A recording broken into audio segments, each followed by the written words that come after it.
Hey, it's Drew. For those that had a baby in lockdown and that had a child in lockdown, this one's for you. Um, yeah, I had my daughter in lockdown October 2020.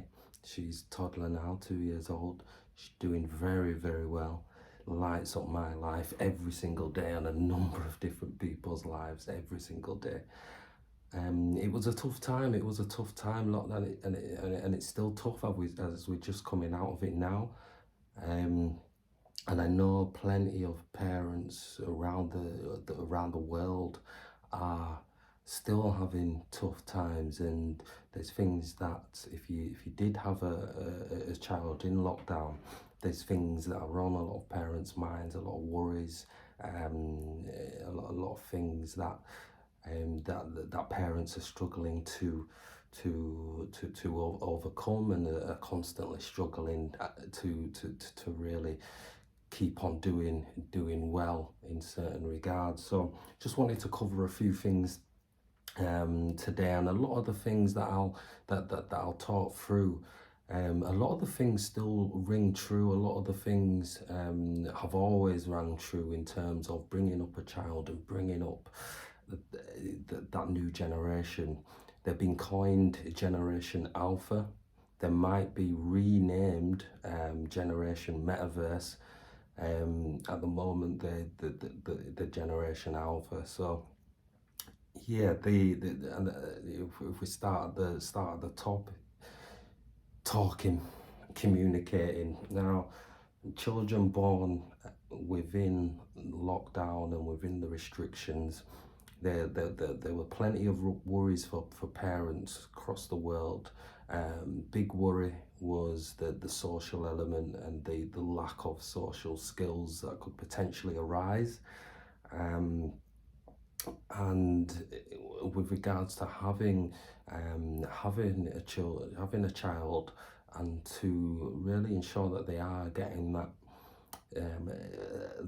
sort of skill and really developing and honing their communication and their social skills, it really is down to you, the parents, and you, the parent, to really draw that out of them and ensure that they have the confidence, because it all really comes down to confidence at the end of the day, the confidence to express themselves and to really be confident in themselves that they can do X and do Y. So it all comes down to confidence and really connecting with your children, really talking to your toddler, really asking them questions. How are they feeling, and what their thoughts are, and just let the conversations flow. And that's how you really build that connection and build their self-confidence up as well. And really helping to normalize potentially difficult conversations as well. Big area in terms of, as they do grow up, what you tell them and what you really show them will have a direct effect on where they go in terms of their trajectory in life. So there's plenty of conversations that we need to normalize in 2023, and we need to normalize beyond that as well. There's certain conversations that almost need to go back, because they've got to a point where it's becoming pretty problematic in a lot of countries. So, and I'll come on to that in further videos down the line. I hear from quite a few parents quite a few mums and dads who are really concerned with their children and child's really falling behind, or feel they're behind on reading, they're behind on writing, and things like that. But there's things out there that you can go and take part in. There's national literacy festivals that have been running in 2022, things you can get involved in, to get your child really reading up, and to get your child interested in that side of things as well. So And obviously books, children's books, huge. Read with your children, let your children explain what's happening in the stories. Really interact and build that connection with your children. Get them to love books. Books are brilliant. Are brilliant getting to you to open your imagination, getting them to open their imagination, and can't recommend that highly enough. And on the subject of sort of pastimes and activities, screen time is a subject that's that's been going for a number of years now. I'm of the view that it's all about the content that you are consuming, and this goes for social media, this goes for YouTube, this goes for any platform really, any platform. And screen time in terms of movies, Netflix, etc., Disney, all about the content you're consuming. Obviously there is a limit, and there is obviously a balance as well to be had. You don't want your children sat there in front of a screen 24/7. That's just it's not good. But there's things you can implement that can really really ensure that doesn't happen. So what we love to do as a family, what I love to do as a human, to be honest, is go out and really reconnect with nature, and really go out and go for walks in the woods, and go to the sea and see the seaside, and look up at the stars, and really take it all in, and really appreciate where you are on this planet, and what this planet has to offer, and the beauty of this planet. Trees, there's actually ingredients in trees that has actually been proven to lower stress levels. They're starting to put it into beauty products now as well.